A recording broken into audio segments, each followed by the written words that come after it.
Blog Talk Radio. Hello, folks. How you doing? It's Danny Tisdale. It's the Danny Tisdale Show. And today we do as we always try to do on the show is to welcome leaders, legends, and trailblazers in Harlem as we celebrate Harlem, the greatest community in the world. And today we have a special show as we remember Dr. Muriel Petioni, who was with us, who's still with us, but physically from 1914 to 2011. She was a doctor and community activist in Harlem. She was known as the matron of Harlem Health because she sought to fulfill healthcare needs of the underprivileged folks who lived in Harlem. She was born in Trinidad, but her father was exiled to Harlem in 1917 due to his opposition to colonial government, and in 1919 the rest of the family joined him. Her father eventually became a doctor at the age of 40. She was great, and I love the conversations we had with her back in the day. I did a podcast with her probably I can't even remember the date, but she was fantastic and giving of her time. And what makes it even more special today is that we have her son with us, and that's Charles Mal Petioni Woolfolk, son of Dr. Petioni, and he is VP Project Development. Let me start over again. He is a VP of project development in independent international trade and development professional. This is what he does. This is who he is. And hello, Mel. How are you? I'm wonderful, Danny. How are you? Glad to be here.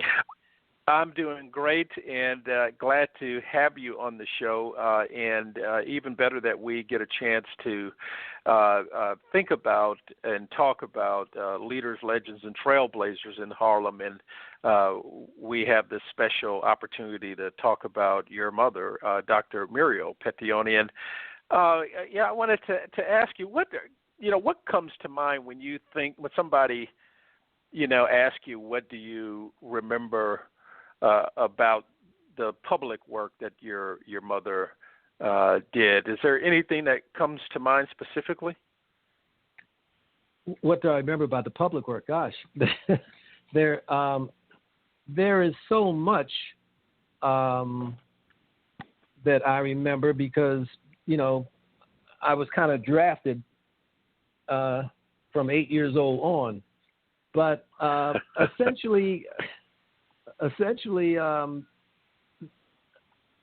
my mother, my grandfather, who was a physician as well, Dr. Charles Petioni, who came here, who was involved in community activity, politics, social, economic development. He was one of the founders of Carver Bank. So she grew up with a person who was a physician, with the early physicians back to the Mars Park Hospital effort, Sydenham Hospital effort, co-founder of Carver Bank, so economic and community development. So dinners, dinners with her and her sister and brother who passed early, it was in her blood. So by the time she was a grown person and back from school, there was a legacy she was carrying on.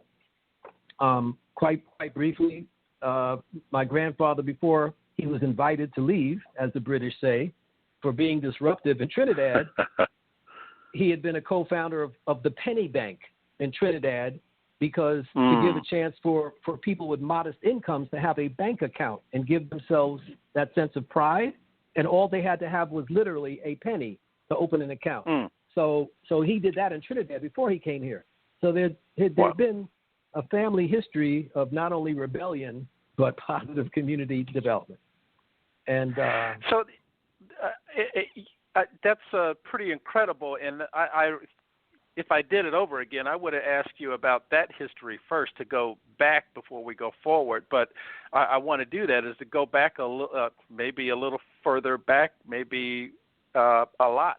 But where does that history come from in your family, Mal? If it came from, I think you said your grandfather.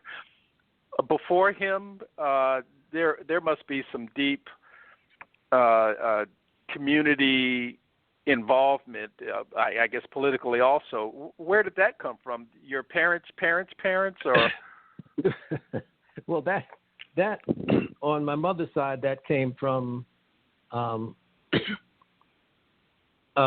Petionis were originally from Haiti. And I see. My grandfather's grandfather, and in Haiti, and many people may know, Haiti was once divided into three parts. The southern part of Haiti was administered by President Petioni. When there was an effort to liberate South America, they asked Haiti, who had liberated itself, to provide help. Okay? So, and they asked Jamaica also because of the success of the Maroons providing help. I see. So President Petioni, I'll speed it up, apologies. So President Petioni had two brothers who were generals. And the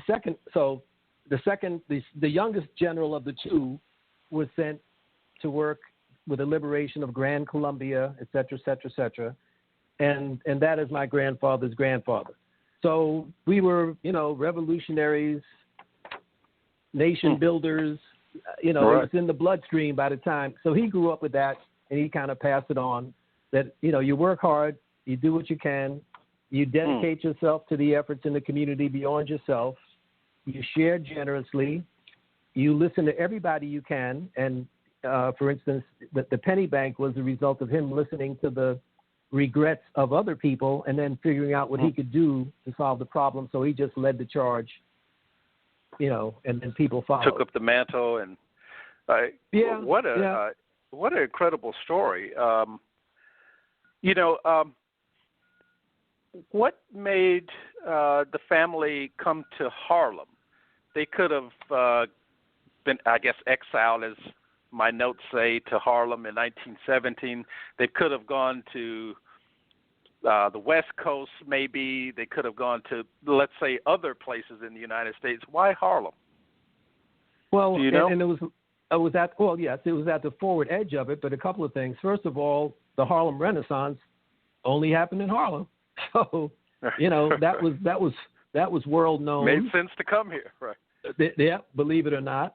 There was also already a significant Caribbean community that had come up to New York in particular. So, and there were several organizations of people from the Caribbean, which, now is, of course, well known and evident, throughout Manhattan and Brooklyn, and gave rise to Congresswoman Clark and Shirley Chisholm and, a number of well-known people of Caribbean ancestry.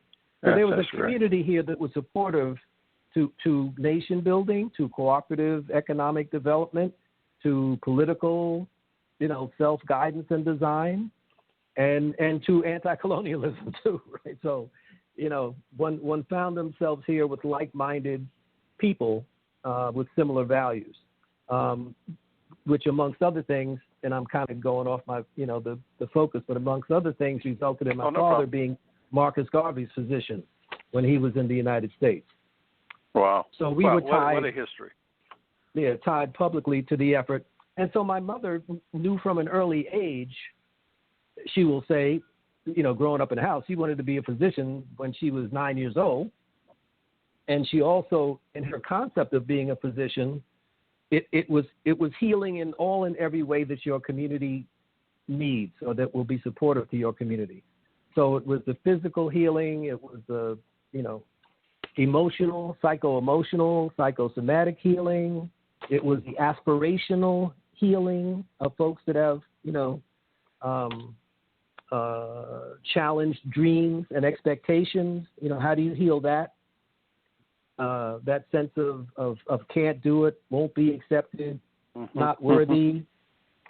She had the benefit from all the other experiences that were passed on of having a sense of that and creating relationships with people to address those issues. All the way through her, which may be listed in your papers, being the first physician, when methadone came out as a substitute for heroin, Right. I believe she was the first and maybe for a minute the only physician who would receive methadone users at her office, in support of helping them move from heroin to methadone. Right. Beg your pardon? No, I was just repeating what you were saying regarding methadone. Yeah. Yeah. So, because she, Mm-hmm. No, I was just going to say, there's so much that we can learn from, well, first of all, your family's actions, both politically and in business. And even today, as we look at what's happening with the COVID crisis, with the pandemic, I'm just curious, and do you have an idea what your mother's reaction might be to, I'm not going to talk about the politics, but just what's happening with the virus? If you want to go in with the politics, you can if you want, but I'm curious about her feelings, what's happening with what her feelings may have been regarding, where we are with the COVID virus and the pandemic, just the way the city is reacting, the way the nation is reacting. Any views on that? Yeah, well, certainly she would have appreciated, and now it's really out 2 months later, more proactivity, and she certainly would have wanted our community not just to rely on, the administration and the mayor to tell us what's going on. She would have, evidenced by many of the organizations that she helped start, health-related, tried to engage the community and engage community leaders, unquote, elected, appointed, or self-styled, as taking responsibility for getting information out. Because that's, so it's like, what does the mayor say we should do? No. What do you think you should do? And here is where you find the medical people in your community, the physicians, to ask. And here is, here are their numbers for you to invite them to whatever it is, the Lincoln community or Esplanade Dark, you know what I mean? Wherever they are. Don't allow for that separation. So amongst the things she tried to do, I guess I should maybe be a little bit more clear, is reduce that void that happened in the 50s and 60s when the professional, many, not all, because she sure didn't, but when many professional people moved out of the community and there was a void of access to meaningful information, except for maybe when people came back on Sunday for church, then they're gone. But for a lot of people, unlike pre-1950 or 64, when I'll just call them riots, according to the other definition, before the social actions happened, when those communities were together, and of course she had grown up in that kind of community, the doctor, the lawyer, the street sweeper, the watermelon man, the ice man, and the number man were all in the same block. So anything you needed to know about anything, they're all there. And they all loved you, and they all loved each other. Right. Back in those days. So when that was gone, there was quite a void. So the subtext of much of what she did, even though she did not profess it, as a headline, because people get all, you get various reactions, I guess I should say. But she wanted to get ahead of that curve and try to encourage situations and circumstances and inspire people to contribute to their communities on those other levels in advance of need. So when she started the Susan Smith McKinney Medical Society for African American women physicians to get together, it was to get together and fellowship, but also to provide a network of people who in their respective neighborhoods could be beacons of light and information that people could easily find and get to. When she supported Lynn Holden with mentoring in medicine to get young people involved, starting in junior high school, which is still going on, that was to give parents an attractive venue to get their children involved with peers who would provide a peer value at those ages about health care, caring for yourself, going into the health professions, and caring for the community. So sort of an organic development, which again is what we had before integration. Right. Well, Mal, I'm going to come right back to what you're talking about, because I want to ask you on the other side of this service announcement I'm going to give is whether we're coming back to that, and do you think we are? Before we get to that, though, I just want our listeners to know they're listening to the Danny Tisdale Show on Harlem World Radio. Harlem World Magazine is an independently owned company, so please hit the orange button at the bottom and become a patron. And we're speaking to Charles Mal Petioni Woolfolk, and he is the son of Dr. Muriel Petioni, one of Harlem's legends.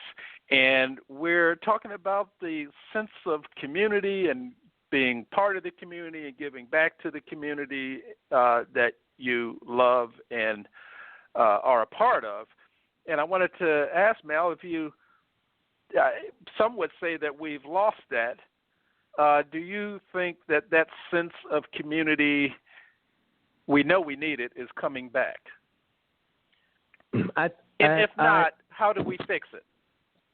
Well, I am sure that the energy is there, and we see the energy demonstrated all the time in Harlem and in many cities, but certainly in the last several weeks across the country.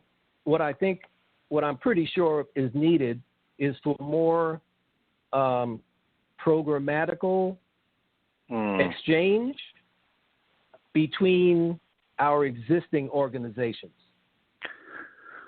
There used to be a long time ago. Mel, sorry. Can I say that again?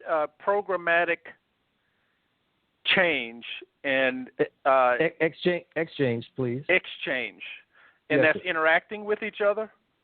Yeah, there was a time a while ago in the 80s when, in olden days, as my grandkids tell me. Right, that's way back in the day. Yeah, man. For them. Yeah.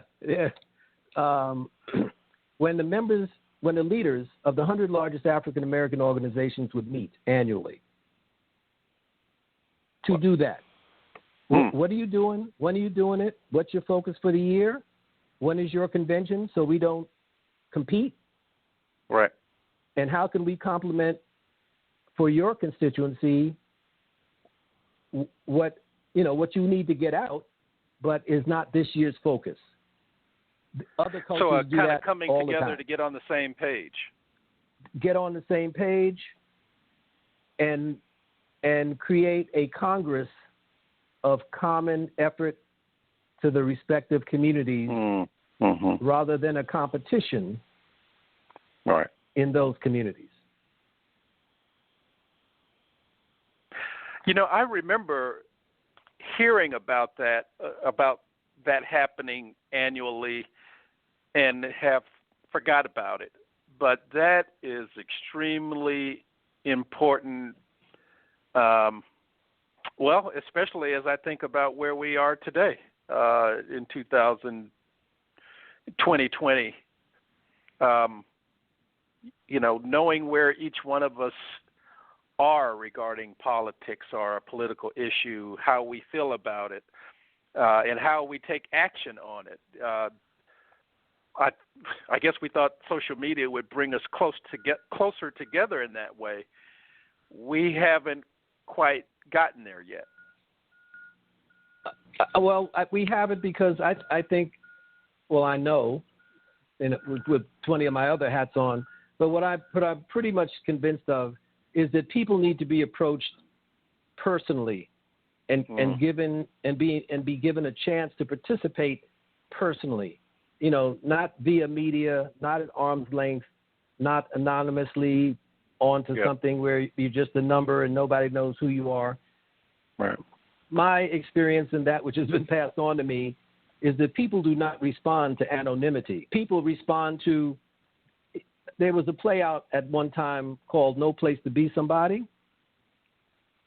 People respond to some place to be somebody. That's why we go to churches historically. Right. That's why we join fraternities and sororities. That's why we joined the 100 Black Men, 100 Black Women, you name it, feathers and all, because often in our corporate business lives, we're kind of tolerated and maybe semi-celebrated, but not exalted. So these institutions, and there's nothing wrong with that. That's a positive thing to do because everybody needs to do that for their own community and every tribe in the world. However, to the extent that the leaders of those entities, visionary and all the other attributes of leaders that they may have, do not connect with their counterpart in the next street or 10 blocks away, wanting to be, the focus of everybody's attention, they wind up diminishing their value even to their own constituency rather than enhancing it, in fact. Because the greater change in the greater world can only be affected by greater numbers. I'm sorry. Oh, please, no, go ahead. Yeah, so bringing back that organization, I'll give you, for instance, in New Jersey, there's an NJBIC, which is a statewide organization made up of 21 of the largest African American organizations, the leadership. They meet every year for 2 to 4 days, and 8 in the morning till 9 at night. Yes. Okay. And they have panels. They have simultaneous panels, 5 or 6 at a time per hour and a half. Wow. And all the issues that affect people of color in New Jersey, you name it.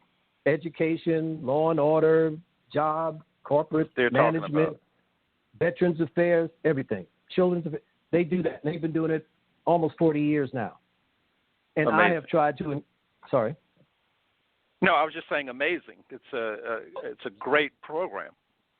And it's a model I've encouraged people for. Yeah. I guess I've got involved with them for a long time, back in 1995, that every state should have one of these to do, most definitely.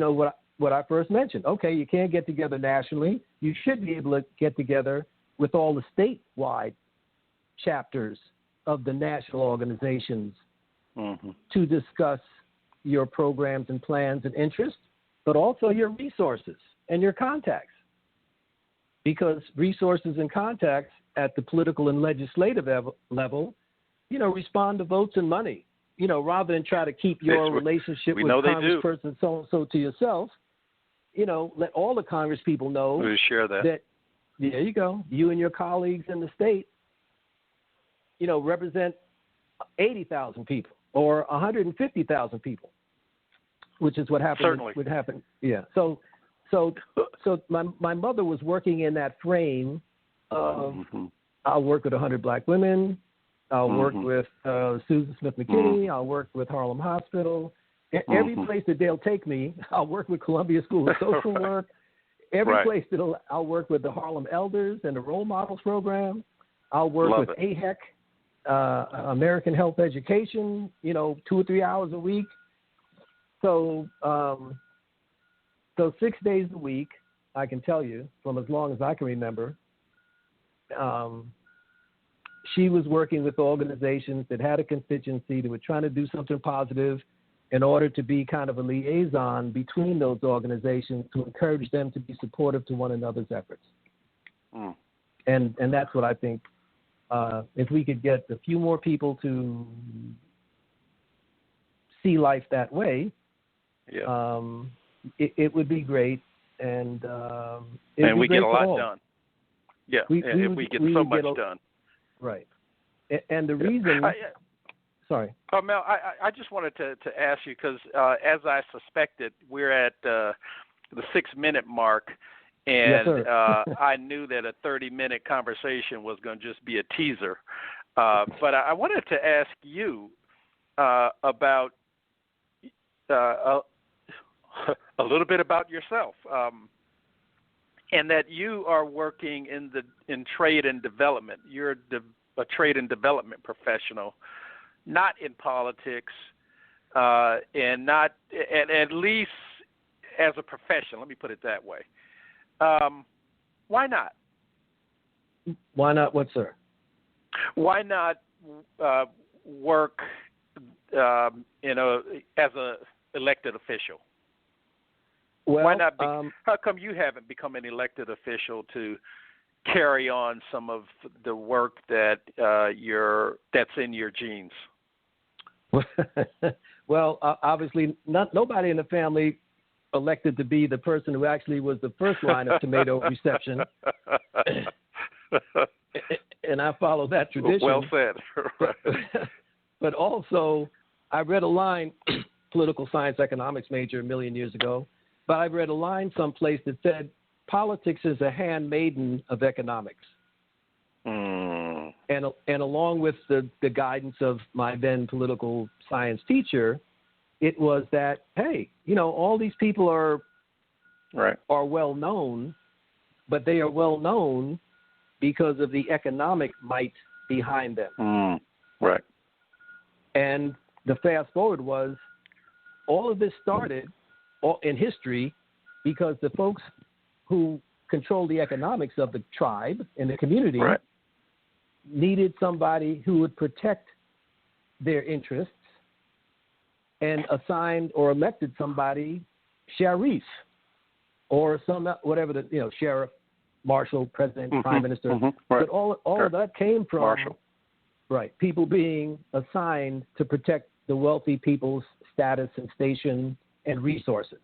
So if you want to be influential, story followed, you might want to concentrate on economic development, self-sufficiency, mutuality, reciprocity within your community, and then support people collectively from that base who will represent your interests while you give their advocacy substance by having your own economy, providing jobs, creating independence.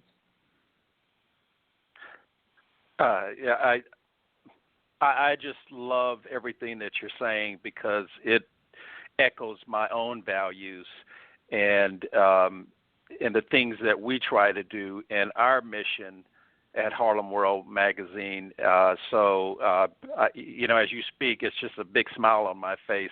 As my students used to say, a big Kool-Aid smile. Okay. But, thank you. Mel, with now we're at 2 minutes left, and I'm not going to even ask you my question, which is, what advice do you have for someone who wants to follow your mother's and your shoes? Can you answer that in a minute? Well, the best way to follow in my mother's shoes, I would suggest, is to participate in the organizations that she helped co-found in Harlem: Manhattan Central Medical Society, Susan Smith McKinney Stewart Medical Society, Harlem Elders, 100 Black Women in the Role Model Program, Friends of Harlem Hosptial, American Health and Education, which is up on 126th Street between Lenox and 5th. So all the organizations that she participated in would be positive places for people to visit, join if there's interest, and I think there will be, because her values and her vision are embodied in those organizations that she co-found. And the people who are my god brothers and sisters, if you will, because most of them I've known most of my life, will be able to tell the story because many of them. Mal, I hate to say it, but we've got 30 seconds left. Can you share with our listeners your contact information so that they can stay in contact with you and follow your work and your history and the work that you do? We got 20 absolutely. seconds. My phone number is 732-685-4380, 732-685-4380, or they can find me at tmium.com. tmium.com. Mal, thank you so much for being on the show, Mal Woolfolk. Really enjoyed the conversation, and I hope to have you back sometime. Thank you again for being on the show. Bye-bye. And thank you. Bye-bye.